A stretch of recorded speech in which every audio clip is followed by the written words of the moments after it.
Começa agora o 1049, o podcast do CAAF. Eu sou Lohane Rodrigues, me acompanha nesse episódio Rosângela Martins.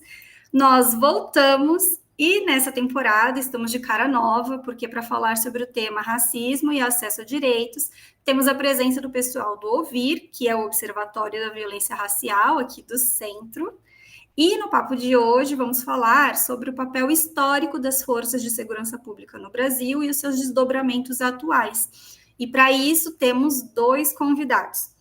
O primeiro deles é o Almir Felite, que é advogado, graduado e mestre em Direito pela Faculdade de Direito de Ribeirão Preto, da USP. Atualmente ele é doutorando em Ciências Sociais pela Unifesp e autor do livro recém-publicado História da Polícia no Brasil, Estado de Exceção Permanente, que foi publicado pela editora Autonomia Literária. Almir, muito obrigada pela sua presença aqui, nós estamos muito contentes.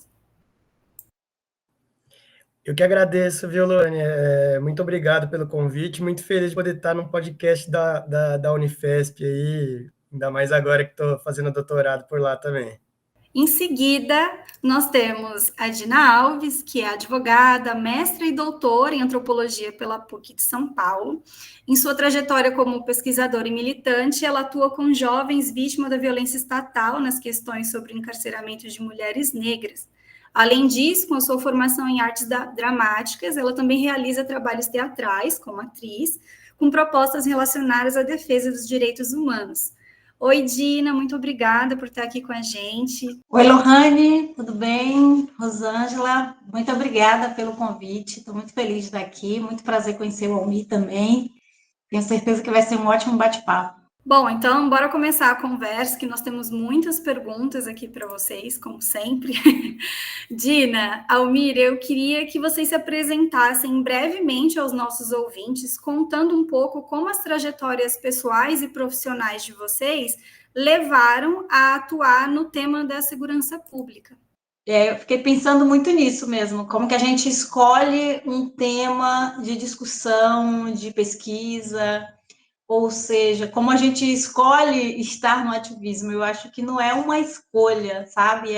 A vida vai nos apresentando lugares. Eu, sendo uma mulher negra, como eu me considero, né, como eu me vejo, a partir da minha família, da minha comunidade, sendo uma mulher negra nordestina, eu vou dizer sudestina, né, que eu vivo em São Paulo já há muito tempo, mas eu venho de uma trajetória, como muitos e muitos nordestinos vieram para o Sudeste, o Centro-Oeste, então eu fiz deslocamentos na minha vida, deslocamentos existenciais e geográficos, mudando de um lugar para outro, sendo, na verdade, empurrada, né, expulsa do meu território no sul da Bahia, no início dos anos 90. Então, a partir desses deslocamentos no emprego doméstico em Brasília, no emprego doméstico em São Paulo, eu fui também, ao mesmo tempo, né, em que estava nesses espaços prisionais, vamos chamar assim, né, do emprego doméstico, da casa, né, da casa grande, dos balcões de supermercados. Eu trabalhei numa rede muito grande de supermercado, rede Pão de Açúcar. Então, ao mesmo tempo que eu estava ali nesse trabalho, eu também me juntava às lutas sociais, né? As lutas sociais em São Paulo, por exemplo, por moradia, como moradora do Morro, da Vila Baiana, em Guarujá, na luta pela educação, como também ativista nos cursinhos pré-vestibulares, daí meu contato com a Rô, que está aqui, e também nessa luta contra o encarceramento em massa, que já vem desde a época que eu morava na Bahia, né, no sul da Bahia, em Piauí. Então, desde lá que eu já estou envolvida, assim, eu vou dizer que é pela necessidade de sobrevivência mesmo, de resistência, né, uma forma de resistir. A minha mãe, ela foi uma ativista da Pastoral da Criança, nos anos 80, e eu, enquanto adolescente ali, estava acompanhando a minha mãe nessa luta. Então, é uma luta que não é uma escolha, é uma necessidade. Então, daí vem o tema. Eu fui estagiária do Ministério Público quando eu entrei na Faculdade de Direito, eu fui fazer estágio lá.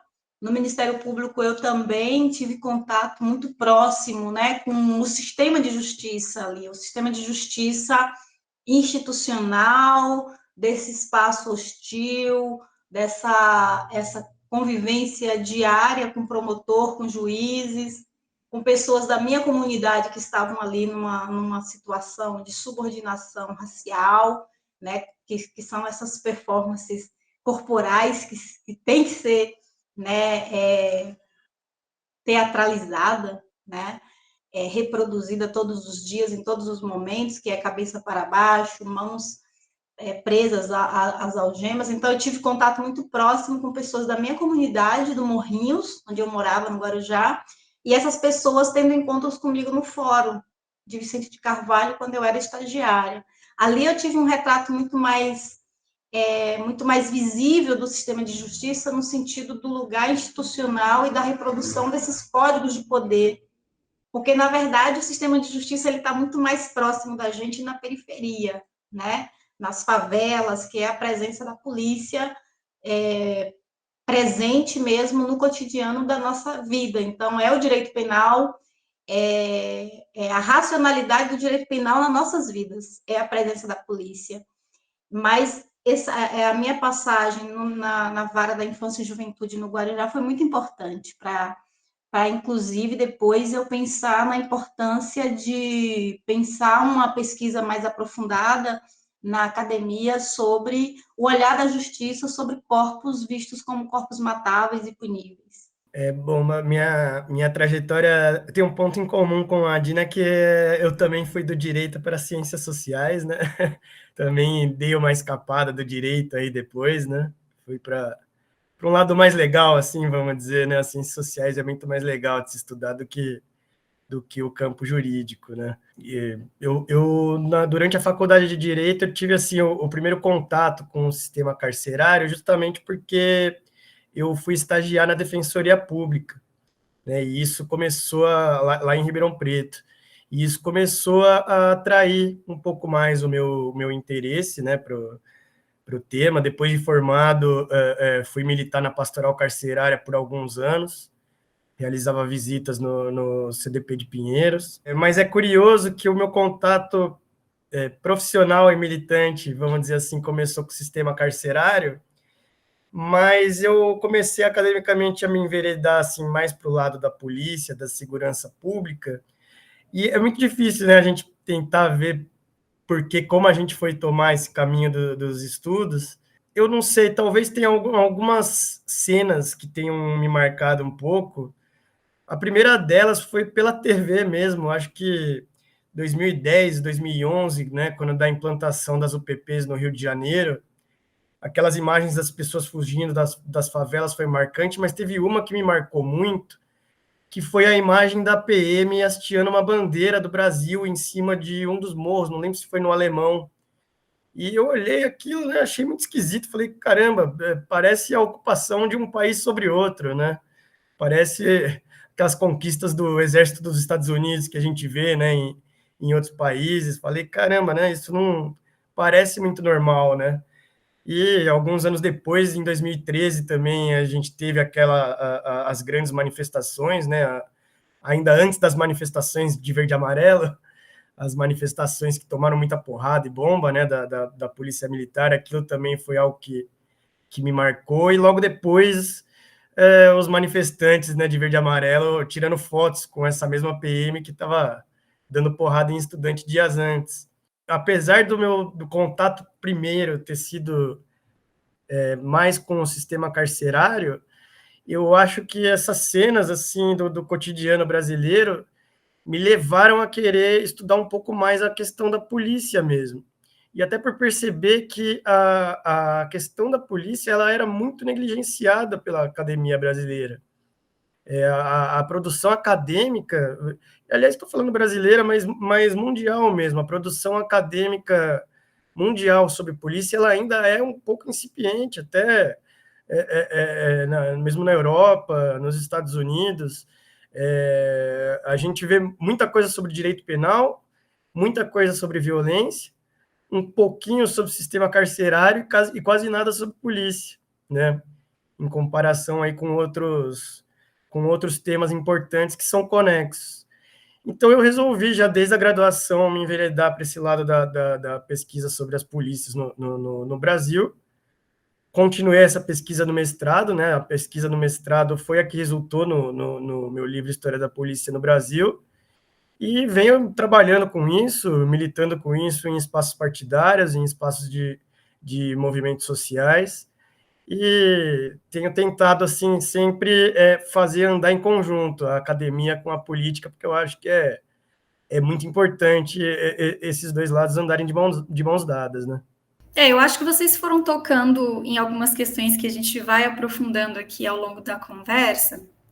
E uma das questões que a gente queria trabalhar é exatamente esse ponto que você colocou agora, Almir, porque quando a gente fala sobre a polícia no Brasil, é comum ouvir sobre os enormes problemas da sua militarização, especialmente em espaços aí que a gente lê como esquerda ou uma esquerda progressista. Então, pauta-se corriqueiramente a questão da sua atuação no período da ditadura militar, ou pensando num tempo histórico maior, que ela servia como instrumento de controle da população que foi escravizada. Claro que esses dois marcos eles são super importantes, mas eles me causam uma impressão de que a militarização é o maior problema a se resolver quando pensamos sobre polícias e segurança pública.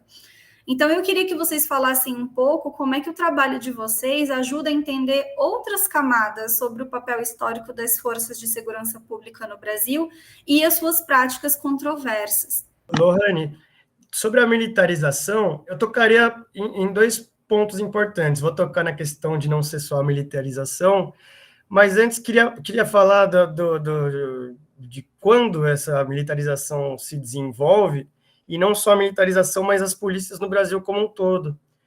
Porque a gente costuma repetir essa coisa de que a polícia no Brasil ela se militariza e se desenvolve para controlar pessoas escravizadas. E eu acho que a realidade brasileira ela consegue ser ainda mais racista do que isso. Eu costumo dizer que as polícias se desenvolvem no Brasil não para controlar pessoas negras escravizadas, mas para controlar pessoas negras livres. O desenvolvimento das polícias e a militarização ela vai se acentuar ali no século XIX, justamente a partir do momento que o movimento abolicionista começa a avançar, que o processo de abolição da escravatura começa a avançar. A primeira lei abolicionista ela é de 1831, e a Lei Áurea só vai vir em 1888, e aí a gente tem várias coincidências. Em 1830, a gente tem o primeiro Código Penal no Brasil, em 1832, o primeiro Código de Processo Criminal, que vai dar mais ou menos ali origem às polícias civis no Brasil. Em 1831, a gente tem um decreto que vai permitir que os estados construam as suas forças estaduais militarizadas, que é a origem da maior parte das polícias militares no Brasil. E é justamente ao longo desse 1830 até 1888 que as polícias no Brasil vão ganhar forma, tanto a polícia civil quanto a polícia militar. Vai surgir a figura do delegado, do chefe de polícia, do inquérito policial, as polícias militares, principalmente nos grandes centros urbanos, elas vão ser efetivamente criadas ali nessa época. Você pega aí nos sites das polícias militares estaduais do Brasil, quase todas elas comemoram a data de nascimento delas ali a partir de 1830 e poucos mesmo, que é o ano das primeiras leis abolicionistas no Brasil. E o que você vai ver são essas polícias praticando um controle muito forte sobre pessoas negras que circulam livremente nas cidades. O maior exemplo disso é o crime de vadiagem, que era o maior responsável pelo encarceramento no Brasil. E o que era o crime de vadiagem? Era simplesmente uma pessoa não ter renda, não ter trabalho e não ter teto. Numa situação em que as pessoas negras estavam saindo da escravidão para uma situação de liberdade, sem qualquer tipo de política pública, sem qualquer tipo de política de emprego, de renda, de teto, logicamente que a maior parte das pessoas que incorreram nesse crime eram as pessoas negras livres. E tanto é que a gente tem alguns dados aí do Rio de Janeiro e de Salvador que mostram para a gente que, mais ou menos ali em 1830, os presídios eram majoritariamente brancos e já no fim do século eles vão se tornar majoritariamente negros. Até por motivos óbvios, né? Na época da escravidão, as pessoas negras estavam sujeitas a um controle privado dos seus corpos. Então, o que a gente vê com o surgimento das polícias no século XIX e com a militarização é justamente essa mudança do controle privado para o controle público sobre esses corpos negros, livres. Então, esse é o primeiro ponto da militarização. E o segundo ponto é que, realmente, muitas vezes os setores progressistas, setores de esquerda, acabam colocando o militarismo, a desmilitarização, quase como uma panaceia, assim, né? Quase como a única solução para a questão policial, mas o militarismo está longe de ser o único problema da questão policial. No meu livro, e aí depois a gente pode até se aprofundar um pouco mais nesses pontos, mas no meu livro eu destaco 3 pontos assim comuns em toda a história da polícia no Brasil, que fazem a polícia ser um mecanismo de estado de exceção permanente. Um deles é, de fato, o militarismo, mas os outros 2 são a inquisitorialidade da polícia, que é o que é a inquisitorialidade? A polícia, ela não precisa respeitar alguns direitos processuais, né? A partir do inquérito policial, ela não precisa respeitar ampla defesa, não precisa respeitar contraditório, não precisa respeitar os pedidos de criação de provas específicas, por exemplo. Ela age com o que a gente chama no direito de inquisitorialidade. E o outro ponto são as normas penais. O Brasil ele tem um histórico de normas penais que são ou muito abertas, ou muito genéricas, ou de perigo abstrato, desde a vadiagem até a lei de drogas, né, que são justamente esses crimes muito abertos, que são os responsáveis assim pela grande massa de pessoas encarceradas no Brasil. Então, realmente, o problema vai para muito além da militarização mesmo. Bom, eu tenho pensado, né, a partir da minha pesquisa, mas não só isso, né, porque a minha pesquisa está mais focada no sistema prisional, a questão de gênero e de raça e geografias carcerárias, não é um estudo focado na polícia, mas a minha aproximação, né, com os movimentos, principalmente os movimentos de familiares, né, de pessoas sobreviventes do cárcere e da violência policial, que tiveram, principalmente mães que tiveram filhos assassinados por forças policiais, tem me mostrado, tem apontado para essa questão mesmo da polícia que ultrapasse, né, a violência da ditadura civil-militar no Brasil. Isso é muito importante, né, porque, de fato, os trabalhos, as pesquisas que a gente vê sempre tem esse lapso temporal, né, da ditadura civil-militar para cá como produção do terror. Isso está muito relacionado, de fato, à questão da produção da vítima, né? Porque quem foram as vítimas da ditadura civil-militar no Brasil? De fato, essa vítima reconhecida como vítima a partir dos discursos do Estado, né, da formação de consensos na sociedade. A vítima é sempre um ser branco, né, um ser que é o exemplo de humanidade, né, pensando aqui já a questão das zonas do ser e do não ser. Então, esses movimentos, né, principalmente movimentos de mães, né, que denuncia, que escancara, de fato, a face mais horrenda do genocídio antinegro no Brasil, tem mostrado que, na verdade, o terrorismo policial, né, a violência policial, a selvageria da polícia, ela vem muito antes, né? E também, para citar aqui a Ana Flausina, no livro Corpo Negro, ela traz um retrato do genocídio, de fato, mostrando que os encontros da população negra, né, dos negros escravizados e dos senhores de engenho na época da escravidão no Brasil, foi um momento histórico e um momento revelador de formas de controle do corpo negro, mas também de formação de tecnologias de tortura e de violência. Então, o corpo negro como paradigma da violência a partir desse momento histórico. Isso também eu considero muito importante, tenho pensado muito sobre isso, né? O que tem me inspirado muito essa criminologia crítica, que traz a questão de raça para o centro das discussões, para mostrar que a violência,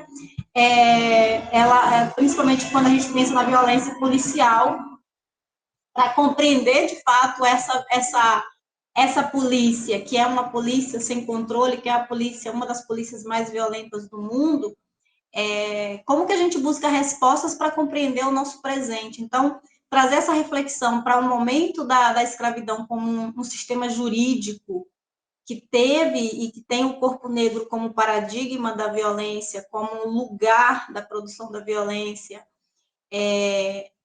a partir da escravidão, né, dos encontros dos senhores de engenho com os negros escravizados, com a população indígena, talvez nos faça compreender e ultrapassar também esse período, que é o período da ditadura militar, como produção do terror. Na verdade, vem muito antes, né? E o contínuo penal, a continuidade da violência e do corpo negro como paradigma. Eu acredito que esses movimentos têm apontado para essa reflexão, e também a ausência, talvez, de estudos mais focados, como a Almi traz, eu acho muito importante também, talvez tenha a ver tanto com a esquerda punitivista, né, que a gente tem uma esquerda que a gente está vendo isso, inclusive agora, né, com a derrubada do Bolsonaro, do poder e o governo progressista, mas a gente vê também aí a continuidade dos discursos punitivistas, né? Por exemplo, a privatização dos presídios, né? Com um decreto que foi do Temer e, inclusive, que agora foi endossado pelo Lula, com a privatização dos presídios. Então, isso revela a face de um sistema de poder, né? De um regime de poder que, de fato, conformam um regime de violência, né, que é independente do governo que está aí. Então, essa produção de resistências que os movimentos têm feito, e são principalmente esses movimentos de base, esses movimentos da periferia, esses movimentos que se colocam aí como um movimento que traz no útero, né, a partir da dor, a partir do luto que não é exercido de fato, que revela, de fato, a polícia, né? A polícia como uma organização política, ou, vamos dizer aqui, como me fala, como uma organização de milícias, né? Eu acho que é uma discussão que dá para ser feita mais e com muito mais legitimidade. O Almi, que autor do livro, que eu estou muito curiosa para ler, inclusive. Obrigado, Vai Dina. lá, Rô. Eu queria só comentar uma coisinha muito interessante no que a Dina falou, que ela falou do paradigma da violência, né, de Estado vir sempre a partir da ditadura, por conta das vítimas brancas. E eu acho que isso se dá até numa questão mundial, por exemplo, quando se tem no mundo todo o paradigma de violência do nazifascismo na Europa, né? É muito curioso no livro. Eu trabalho bastante com dois autores, assim, que é o Agamben e o Achille Mbembe. E o Agamben vai trazer a questão do estado de exceção permanente. O paradigma para ele é o nazifascismo na Europa. E o Mbembe, camaronês, né, sabendo muito bem das dores do colonialismo, ele vai falar, não, o estado de exceção permanente é uma teoria muito válida, muito importante, mas o paradigma de toda essa violência é o colonialismo, é a violência colonial, é a violência que os europeus brancos praticaram nas colônias de pessoas não brancas. Então, a Dina trouxe essa questão, né, da ditadura, uma questão mais nacional, né, mas a gente vê ela se reproduzindo no mundo todo também a partir desse paradigma da violência na Europa. Realmente a violência ela acaba sempre sendo vista a partir desse olhar da vítima branca, né? Então é importante quando a gente quebra essas narrativas de falar que a violência policial da ditadura ela é só uma consequência, ela decorre de uma violência policial muito anterior ali de tempos que remetem à abolição da escravidão. É bem interessante trazer essa visão para a questão policial mesmo.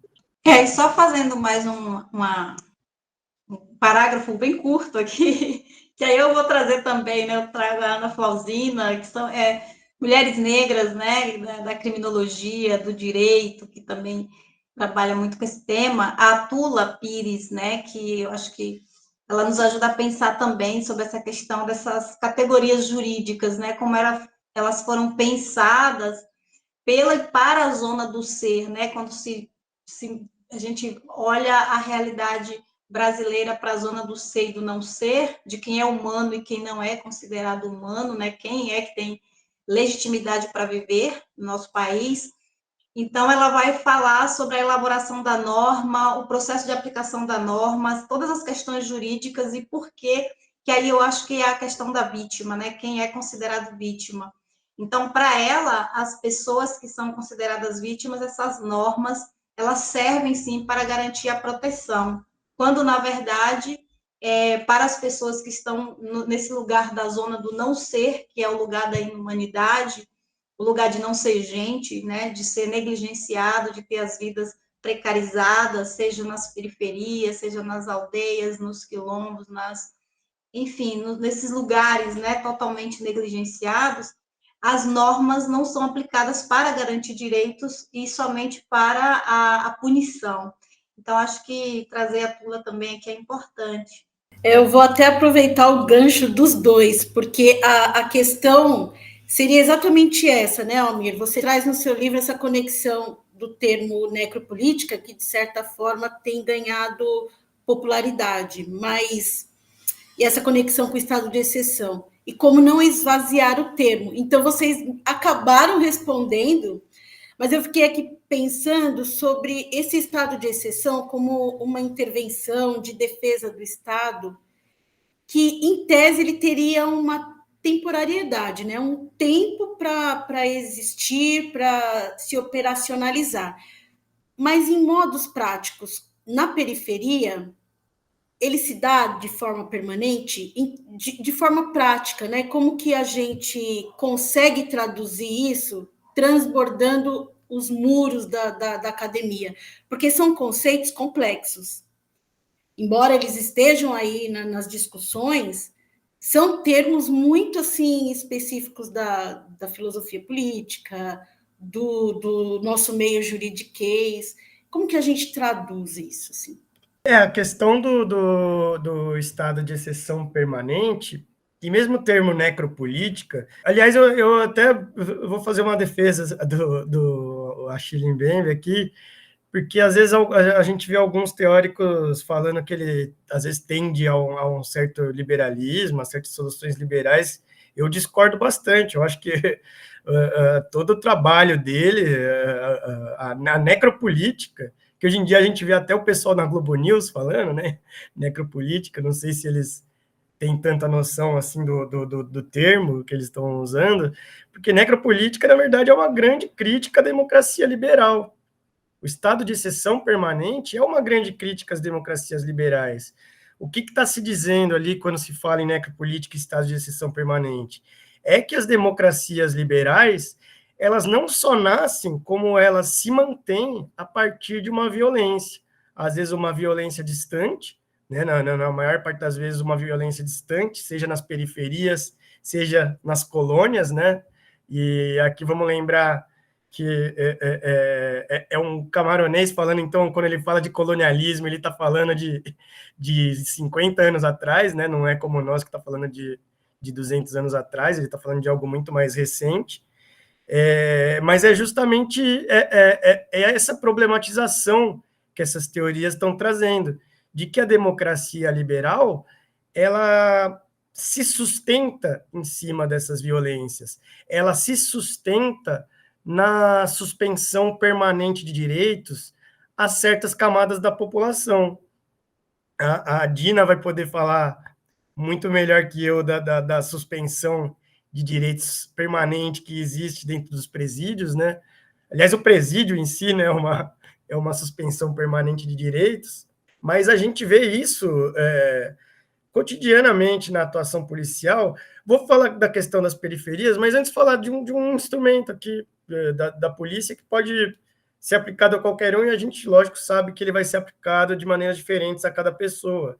Mas o inquérito policial por si só já é uma suspensão de direito das pessoas. A partir do momento que a polícia vai fazer uma peça pré-processual, ela vai escrever uma peça pré-processual, e ela não precisa respeitar direitos processuais, a polícia já está suspendendo os direitos processuais das pessoas. Ela está suspendendo ampla defesa, ela está suspendendo contraditório, está suspendendo o direito à produção de provas. E aí a desculpa que se usa no direito é de que o inquérito policial ele não forma culpa. Ele é pré-processual, ele não forma culpa de ninguém, quem forma culpa é o juiz.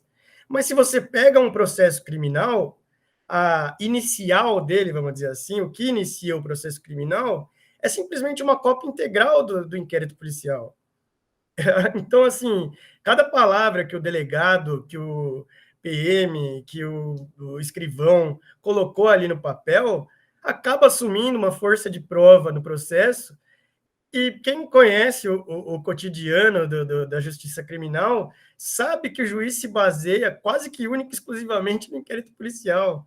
É muito difícil você fazer uma defesa no processo criminal que vá contra o que está escrito no inquérito policial, porque ali está a palavra dos policiais, e a palavra dos policiais no Brasil é tomada pelos juízes como uma prova de força maior, embora a lei não diga isso em momento nenhum.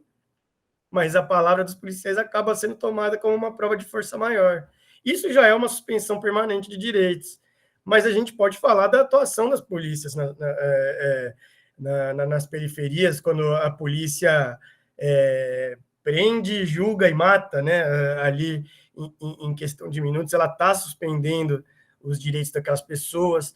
Quando a gente teve, por exemplo, principalmente no Rio de Janeiro, a questão dos mandados de busca e apreensão coletivos. Cara, basicamente, no juridiquês, quando o juiz faz isso, ele simplesmente está suspendendo a inviolabilidade de domicílio de uma comunidade inteira. Porque o que é um mandado de busca e apreensão coletivo? É o juiz falando, na favela da Rocinha, do lote 1 ao lote 1000, a polícia pode chegar metendo o pé, sem qualquer especificação de o que se está procurando, e quais os indícios para a polícia procurar naquele lugar. Isso também é uma suspensão permanente de direitos, né? Então, isso, o estado de exceção permanente, ele é essa suspensão permanente de direitos para camadas da população em nome da ordem. É a ordem democrática liberal falando: eu suspendo os direitos dessa população permanentemente para que a ordem seja mantida. É quase que um paradoxo. Mas esse paradoxo se chama democracia liberal. As democracias liberais sempre funcionaram assim, desde a violência colonial até os dias de hoje. Dina, não sei se você quer fazer algum comentário, mas eu acho que, de alguma forma, ele vem na pergunta que a gente vai fazer em seguida. Porque no episódio sobre encarceramento aqui do 1049, para quem não escutou ainda, a gente vai deixar nas referências, nós falamos um pouco sobre como a prisão ela é um espaço particularmente hermético, lacrado mesmo, né, ao escrutínio público, pela própria suposição do seu apartamento, do seu afastamento ao mundo exterior. A sua participação enquanto advogada, mas também como atriz, acredito eu, é a sua condição de acesso ao universo prisional. Então, eu queria que você refletisse um pouco sobre os impactos do sistema prisional na vida dessas mulheres, uma vez que, apesar de ser a mesma estrutura, existem determinadas particularidades que me parecem ainda mais herméticas e rígidas, e se isso influenciou a sua visão sobre o universo do sistema prisional como um todo. Na verdade, influenciou muito, né, quando eu acessei pela primeira vez o sistema prisional para fazer o trabalho, né, a pesquisa. Primeiramente, eu fui como ativista da Pastoral Carcerária, que foi, assim, a minha primeira oportunidade de acessar esse espaço. E a influência que se deu foi ter um olhar muito mais amplo, e é bem interessante a sua pergunta, porque, de fato, o sistema é um lugar fechado e existe muitas estratégias do Estado, né, para que seja um espaço fechado, para que ali não se veja de fato, toda uma gestão, né, da morte no sistema prisional, para que a sociedade não tenha acesso. Foi muito difícil entrar nesse espaço, primeiro pelas questões burocráticas que são criadas. Então, eu tive a oportunidade de primeiro entrar como pastoral e depois entrar como pesquisadora e estar lá dentro também acompanhando toda a trajetória ali do cotidiano das mulheres encarceradas, ouvindo, né, mais fazendo um trabalho de escuta e, ao mesmo tempo, vendo também em que lugar que eu estava ali enquanto pesquisadora negra, oriunda da periferia, né, tendo esse encontro direto com mulheres da minha cor, né, da cor da minha pele, de origem da classe social também como eu, né, apesar de não estar no sistema prisional como uma mulher presa, mas eu também ouvia muito essa pergunta, você também está presa aqui? Onde você está? Qual é a sua cela? Então, isso foi muito importante para eu compreender o quanto que o sistema prisional é um lugar, né, é um território racializado, né, num primeiro momento de entrar no sistema e ver que quase todas as pessoas que estão no sistema prisional são pessoas racializadas, pessoas pretas, pessoas moradoras de periferia, e quando a gente faz o recorte de gênero, a gente vê que a situação ela é muito mais desastrosa pelos encontros que eu tive com mulheres que têm filhos, filhas, que perderam guarda das crianças, mulheres desesperadas por conta da suspensão dos direitos parentais, né? Que daí é a suspensão do direito de forma, acho que muito mais explícita, como a Almir fala, essa questão, né, da suspensão dos direitos, né, do estado de exceção permanente que se dá de uma forma muito mais visível, como a expressão maior mesmo do racismo, da violência colonial, reatualizada hoje na ordem democrática, ao meu ver, ela está muito presente no sistema prisional. Quando a gente olha, principalmente a situação das mulheres, quando a gente observa também os tipos de as motivações de prisões, né, que são quase todas presas por acusação de tráfico de drogas, o quanto que a lei da vadiagem ela é reatualizada para a lei de drogas de 2006, e como também o Estado produz politicamente corpos puníveis, né, da figura do traficante, né, da mulher traficante de drogas e do homem traficante de drogas, como isso é uma produção política de corpos, para justificar mortes, encarceramento em massa, e para justificar a prisão como uma necessidade para a nação, para a ordem que se estabelece, né, como uma ordem democrática, como é necessário ter a prisão para justificar a democracia. E o que também mais me influenciou, né, mais me chamou a atenção, mais me fez fazer perguntas para mim mesma, né, questionamentos, foi esse olhar da prisão para além da grade, né, do lugar da privação da liberdade, porque as mulheres presas, elas o tempo todo me questionavam, né, sobre as suas famílias, sobre a necessidade de ter notícia dos processos criminais, né, esse abandono aí sobre a questão jurídica, e também sobre suas famílias. E aí, uma coisa que eu ouvia muito era o quanto que a família estava presa junto com as mulheres no sistema prisional. Isso foi uma coisa muito interessante de pensar, assim, né? O quanto que a prisão ela está além de um lugar fechado, ela está muito além de uma parede de concreto, de um espaço físico, ela é um sistema de dominação e uma ideologia mesmo de desumanização de corpos, né? A própria periferia é um sistema prisional. Depois, quando eu fui aprofundar um pouco mais a pesquisa de mestrado para o doutorado, eu fiz uma etnografia, né, de familiares que visitam seus entes, né, familiares que estão encarcerados. Então, eu fiz uma etnografia de mulheres que saem da região do Capão Redondo para o interior de São Paulo, na penitenciária de Itaí, que é uma penitenciária de imigrantes, né, de homens. E aí foi bem interessante, porque eu fiz uma análise sobre o sistema prisional a partir do ônibus, né? O ônibus que leva as mulheres como um ônibus prisão, as narrativas dessas mulheres, dos seus cotidianos, né, no dia a dia, o quanto que elas vivem o dia a dia imbricadas nesse sistema prisional, ou seja, tem que ir no correio para mandar um telegrama para o companheiro que está preso, elas não conseguem acessar o sistema educacional de forma digna, né, com respeito à sua dignidade, porque os filhos são filhos de presidiários, ela é uma mulher de presidiário, então essa corrente que é puxada também para a família, né? Então é o ônibus prisão, é a viagem prisão de 6 horas, extremamente cansativa, com crianças, com sacolas, com o alimento, tudo de forma adequada ao sistema prisional, as regras, a fila prisão, a fila que se forma ali quando a gente chega logo cedo, então tem que se formar aquela fila prisão, a própria revista vexatória, né, que são os estupros institucionais, o estupro autorizado pelo Estado, que é prisão, e o próprio corpo como um corpo prisão, o corpo negro como o corpo prisão, que a gente já falava como paradigma da violência, né, como lugar da produção da violência historicamente. Então, na pesquisa de doutorado, eu aprofundei um pouco mais em um dos capítulos sobre essa continuidade, o contínuo penal, e que se faz hoje na reatualização de um Estado colonial, né, que traz todo esse repertório de violência para um projeto de democracia.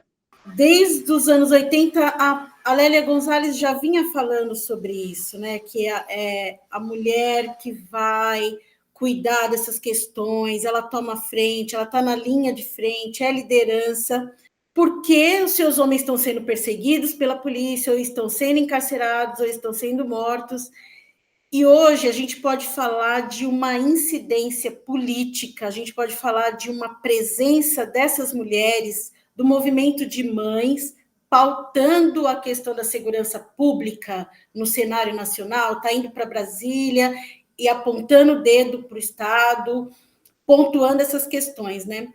Pensando aqui também em algumas críticas que a gente ouve, que, por exemplo, o Ministério da Igualdade Racial é liderado por mulheres, está à frente, né, com mulheres negras pela primeira vez, e como se estivessem em oposição aos homens, e pelo contrário, o que você está dizendo é que as mulheres sempre estiveram nessa retaguarda para segurar a onda das suas famílias, para segurar as pontas, e é uma ação política muito, muito forte, né? Eu queria que você falasse um pouquinho sobre essa incidência política do movimento de mães. Eu considero, assim, Rô, que os movimentos compostos por sobreviventes do sistema, por familiares, né, são movimentos insurgentes, assim, eu vou dizer que talvez, não quero aqui colocar uma hierarquia, né, mas dizer que talvez um dos mais insurgentes movimentos que, de fato, apontam para uma mudança, de fato, radical, sabe, da sociedade, pensando na questão da segurança pública. Eu vou falar a partir da minha experiência muito próxima com esses movimentos, né? O movimento Mães de Maio, por exemplo, o movimento Mães de Osasco, que tem a Dona Zilda ali na frente, né, como uma liderança, Débora das Mães de Maio, Ana Paula, no Rio de Janeiro, Mães de Manguinho, enfim, tem tantos movimentos, infelizmente, né, vamos dizer infelizmente, porque à medida que esses movimentos crescem, é porque a gente vê, né, que é de fato a resposta que o Estado oferece, porque é o genocídio em curso, é a máquina genocida em curso que promovem todos os dias o nascimento de um movimento de mães. Mas, ao mesmo tempo, esses movimentos têm um potencial político muito grande e muito importante e muito insurgente e revolucionário. Assim, eu vou repetir aqui, inclusive, a voz das mães pedindo licença, né, aos seus entes familiares que foram assassinados pelo Estado brasileiro, mas o que eu tenho escutado que chama muita atenção é que esses movimentos eles fazem uma verdadeira rebelião dos cemitérios. É de uma força que eu não consigo ter palavras para expressar isso.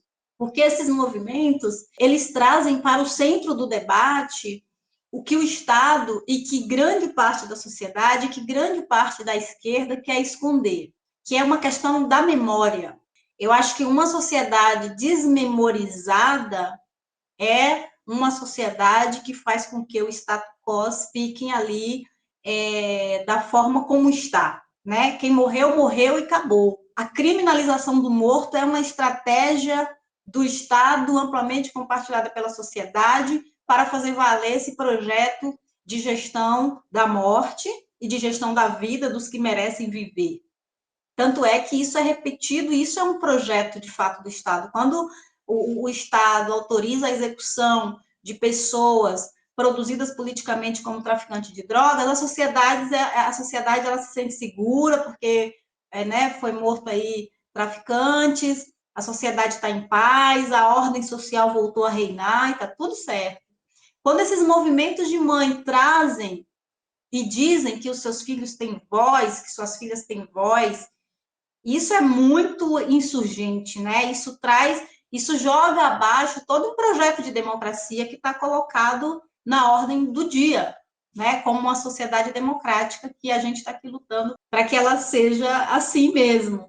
Então, esses movimentos, ao meu ver, é um movimento extremamente revolucionário e que pode, sim, trazer uma grande mudança e que tem construído uma agenda muito importante, né? Infelizmente, são movimentos que são movimentos solitários, porque não tem um espaço, né, na sociedade, na esquerda, de fala, mas estão aí, esses movimentos têm criado muitas redes. O movimento Mães de Maio é um exemplo, assim, não só para o Brasil, como todas as redes que ela tem construído com as mulheres da Palestina, as mulheres, né, da América Latina, as mulheres indígenas. Então, é de muita força, de muita potência, trazer o morto para a sala, né? Fazer com que o morto fale, né? Dar voz ao morto, da história, dar nome, da identidade, dar território. Eu vi isso, né? Eu sou uma das advogadas do processo criminal sobre a execução de Luana Barbosa dos Reis Santos. O caso Luana Barbosa aconteceu em abril de 2016 na cidade de Ribeirão Preto, São Paulo, enquanto ela levava o seu filho a um curso.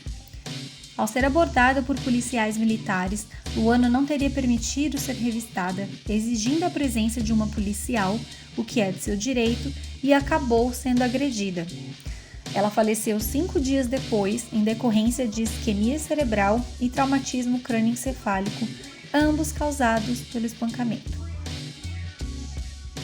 Eu vi isso muito próximo, assim, né, tendo a oportunidade de acessar o processo, de estar ali como uma advogada ativista, de estar também como uma ativista feminista, abolicionista no processo, em contato com a família e com as ativistas, com as mulheres, com os homens, com as redes que se formaram ali também, o quanto foi importante ver essa realidade, né, do caso da Luana, disseminado pelas redes sociais, a partir da narrativa do Estado, né, enxergar como o Estado, de fato, mata a pessoa já executada por ele mesmo, né? Como é importante para o Estado desmemorizar, criminalizar, porque foi isso que aconteceu no caso da Luana. E o quanto foi importante e é importante todas as redes que se formaram ali em torno desse caso, para fortalecer a luta, tanto no âmbito judicial, para nós, enquanto ativistas dos direitos humanos, no processo, quanto também em relação à mídia, né? Em relação à criminalização que a mídia provocou, e as mídias alternativas faziam ali todo um trabalho sobre memória. Então, eu acho que esses movimentos de mulheres, principalmente de mulheres protagonizados por mães, que falam que a revolução vem do útero, tem muita potência, inclusive, que eu acho que é um campo não acessado, que é um lugar aí que é do campo da espiritualidade mesmo, né? Um campo que a gente não acessa, mas que é o que elas falam, né? Que tem esse contato e essa força a partir de toda uma relação de subjetividade com os seus filhos e filhas. Achei muito interessante isso que a Dina falou da memória. A gente no Brasil mal fez uma comissão da verdade da ditadura, né? Foi uma comissão totalmente sabotada e tripudiada pelos militares, né? Eu acho absurdo que a gente nunca tenha feito no Brasil uma comissão da verdade, uma comissão nacional da verdade sobre a escravidão. Assim, lógico que ninguém vai ser punido porque já faz muito tempo ninguém diretamente, né? Ninguém responsável diretamente pela escravidão seria punido porque acho que não tem mais ninguém vivo, né? Mas saber de onde surgiram fortunas no Brasil, de onde surgiram poderes políticos no Brasil, saber a relação que eles têm com a escravidão negra no país, acho que seria algo muito importante, assim, para o país andar para frente, né? Revisitar esse nosso passado, que é muito estruturante, né? Eu tenho costumado dizer que nenhum país foi tão estruturado pela escravidão negra quanto o Brasil. Talvez os Estados Unidos e alguns países no Caribe. A própria África mesmo, a África subsaariana, não foi tão estruturada pela escravidão quanto foi o Brasil. Isso até alguns acadêmicos africanos apontam, né? Que o colonialismo por lá é mais estruturante do que outras questões. E não só na questão da escravidão, se não me engano, inclusive a Débora das Mães de Maio, que costuma falar muito, e eu não me recordo agora se é uma proposta que chega a estar na Agenda Nacional do Desencarceramento, mas ela sempre fala nos discursos dela da criação de uma Comissão Nacional da Verdade e da Democracia, porque a nossa democracia também precisa dessa transparência, dessa memória, justamente pela violência de Estado cotidiana e atual que acontece. E quando eu vejo a Dina falar da potência desses movimentos, meu grande sonho de política pública é um dia assim, o Brasil conseguir externalizar as corregedorias de polícia para elas serem ocupadas por esses movimentos e por essas mulheres. Eu imagino as Mães de Maio, as Mães de Manguinhos, a Pastoral Carcerária, a Amparar, tendo o poder de assumir uma corregedoria de polícia, o quanto que essas estruturas não iriam mudar, né? Porque hoje o que a gente tem é uma total falta de transparência, uma total falta de controle, né? Nós temos 3 mecanismos, a gente pode falar que a gente tem 4 mecanismos de controle sobre as polícias. Os governadores, que 2 anos atrás fizeram uma reunião entre si para saber se eles ainda podiam controlar as próprias polícias ou não, né? Acho que todo mundo se lembra aqui dessa reunião em 2021. A gente tem o Ministério Público, que é conivente com a violência policial. A violência de um PM tem a assinatura de um delegado, que depois tem a assinatura de um promotor. O Ministério Público também participa da violência policial. A gente tem as ouvidorias, que não têm poder disciplinar sobre as polícias. Elas são externas, são ocupadas por gente da sociedade civil, às vezes gente muito boa, inclusive, mas não tem poder disciplinar sobre a polícia. E agora, com a nova lei orgânica da Polícia Militar, elas vão ficar subordinadas diretamente aos comandos das polícias militares. E a gente tem as corregedorias, que têm um poder disciplinar sobre as polícias, mas elas são internas, são ocupadas pelos próprios policiais. Então, não tem como a gente confiar nesse sistema, né? Então, assim, eu imagino a potência que teria se a gente conseguisse um dia passar uma proposta que transformasse essas corregedorias em órgãos externos e a gente pudesse ocupar eles com gente de Mães de Maio, de Mães de Manguinha, de Amparar, de Pastoral Carcerária, né? Seria algo realmente transformador. Olha, dando seguimento aqui nas coisas que a gente está conversando, a gente teve em julho de 2023, infelizmente, a Operação Escudo na Baixada Santista, que foi instaurada como uma resposta ao assassinato de um soldado na rota e o famoso, entre aspas aqui, combate ao crime, né?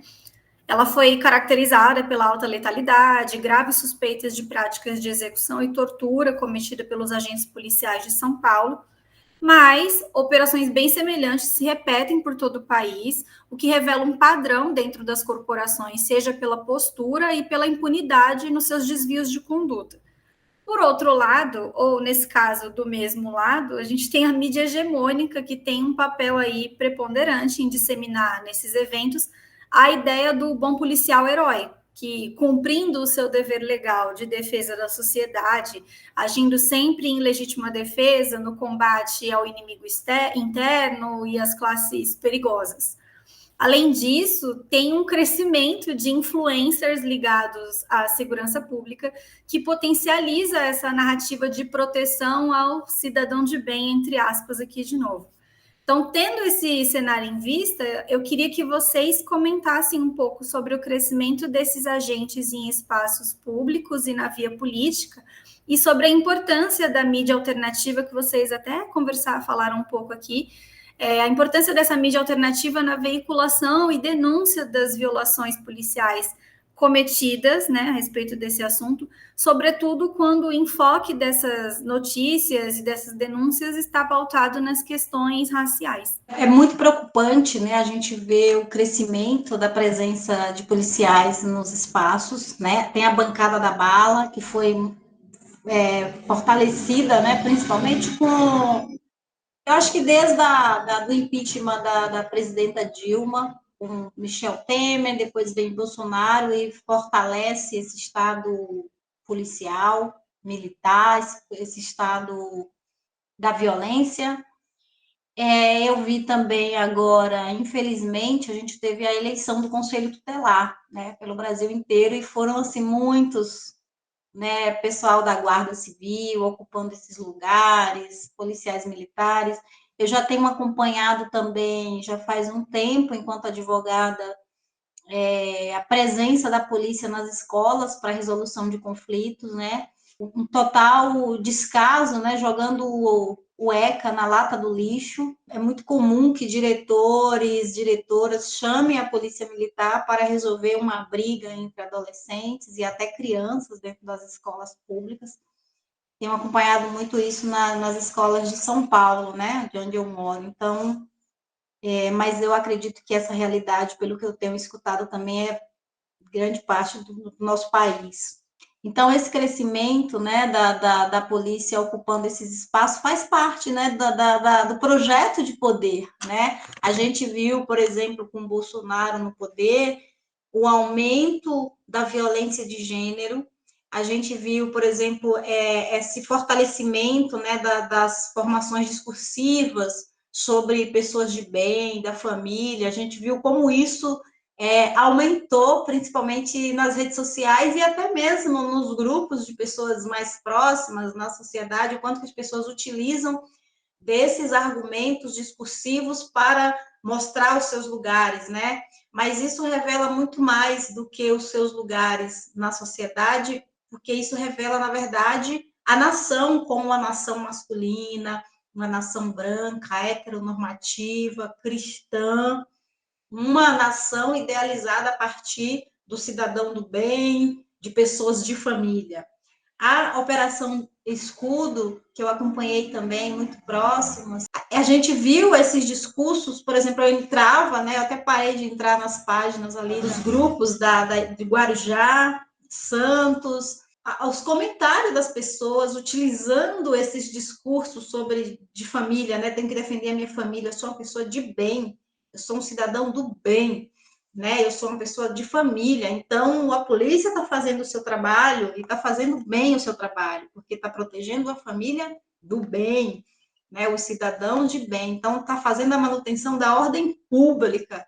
Isso volta, inclusive, para o que a gente estava falando antes sobre essas zonas do ser e do não ser, né? A zona de quem merece viver e quem não merece viver, né?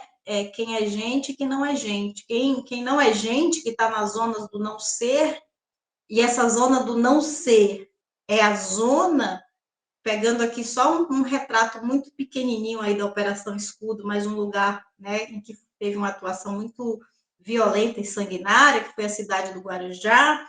Essa zona do não ser foi ali, as periferias do Morrinhos, onde tem os mangues, as pessoas constroem os seus barracos em cima ali de Palafitas, no Mangue, as comunidades do Perequê. Eu estou falando os nomes porque, como eu morei no Guarujá, eu conheço muito bem, né, esses espaços, essas zonas do não ser, onde tem pessoas vistas como não ser, como não humana. E foi ali que a Operação Escudo mais atuou, matando as pessoas, executando pessoas.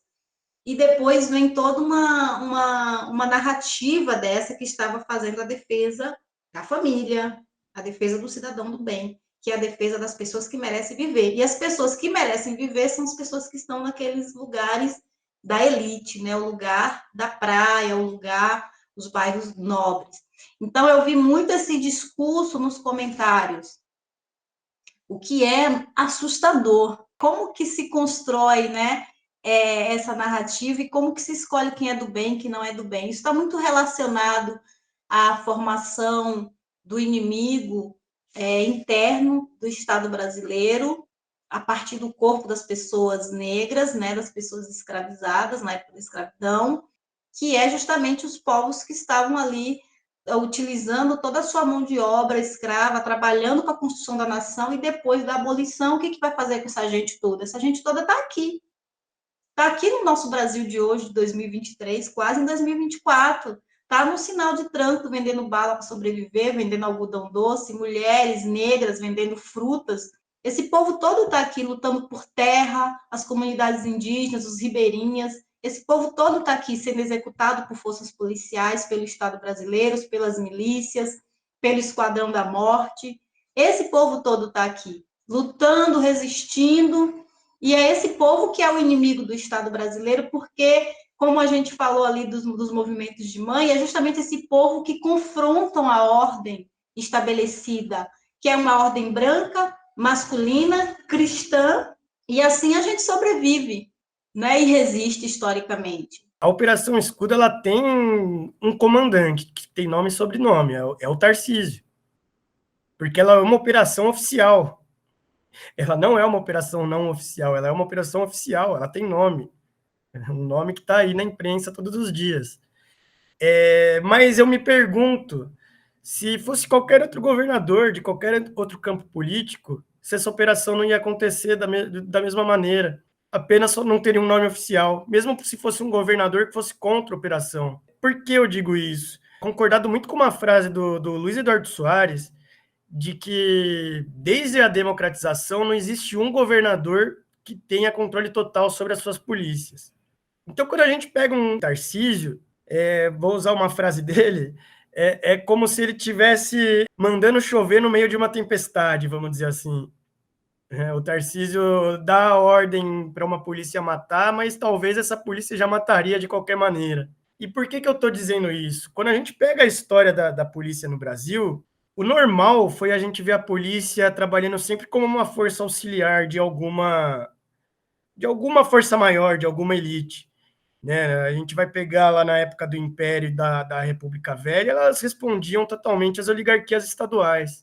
Às vezes as polícias até brigavam entre si por conta das rivalidades entre as oligarquias dos estados, né? Durante a Era Vargas, você vai ver as polícias completamente subordinadas ao chefe de polícia, que era o braço direito do Getúlio Vargas. Na ditadura civil-militar, você vai ver uma subordinação total das polícias às Forças Armadas, principalmente ao Exército. Mas de uns tempos para cá, é muito difícil a gente ver quando exatamente começou esse movimento, talvez seja desde a democratização mesmo, talvez tenha sido a ocupação das favelas no Rio, talvez tenha sido o povo tirando foto com os caveirões em 2013, não sei dizer quando começou. Mas eu sei dizer de um ponto assim muito forte de mudança. Em 2018, as polícias bateram um número recorde de pessoas eleitas no Congresso. Foram 30 e poucas, quase 40. Em 2022, eles bateram esse recorde de novo com, acho que mais de 50 policiais eleitos. Então, o que a gente está vendo assim nesses últimos anos é a polícia tendo candidatos próprios, bandeiras políticas próprias, eles têm influencers próprios na internet, páginas próprias na internet, propostas políticas próprias. A lei orgânica da Polícia Militar e a lei orgânica da Polícia Civil, que acabou de ser aprovada, foi redigida pelas próprias polícias. Então, assim, o que a gente está vendo é uma autonomização das polícias no Brasil. E uma polícia que não tem controle público, não tem controle popular, não tem outro nome para mim que não seja milícia. O que a gente está vendo é uma milicianização das forças policiais no Brasil. Mas seria muito importante que para agora, urgente, para amanhã, a gente conseguisse criar mecanismos de controle sobre essas polícias. Antes que seja, assim, algo tarde demais. Antes que a gente vire um estado policial total. A gente já é um estado policialesco. Vou deixar aqui também para que vocês façam as considerações finais, né? Segundo o Fórum de Segurança Pública, no ano de 2022, 83,1% das mortes por intervenção policial foram de pessoas negras. Em relação a esses crimes, não há investigação ou responsabilização na maioria deles. Essa questão negra no processo de formação das chamadas classes perigosas, surgimento das instituições políticas, policiais, de controle social, como já foi dito, no sentido de preservação da estrutura social, e essas teorias racistas que transformaram esses sistemas penais e policiais, né, implicam diretamente no fato de que, se o sistema penal é racista, as pessoas negras têm muito menos condições de acesso ao sistema de justiça. E o fio condutor dessa temporada é justamente isso: racismo e acesso a direitos. Então, hoje a gente falou dessa questão da violência de Estado, mas a gente sabe que o genocídio ele opera de diversas maneiras. Então, é na saúde, é no acesso à educação, mas, embora a gente falou muito sobre a questão da polícia, o sistema de justiça dá esse suporte e ampara essa atuação policial. Hoje a gente não fala mais em autos de resistência, mas o que está ganhando grande terreno de atuação é o discurso da legítima defesa.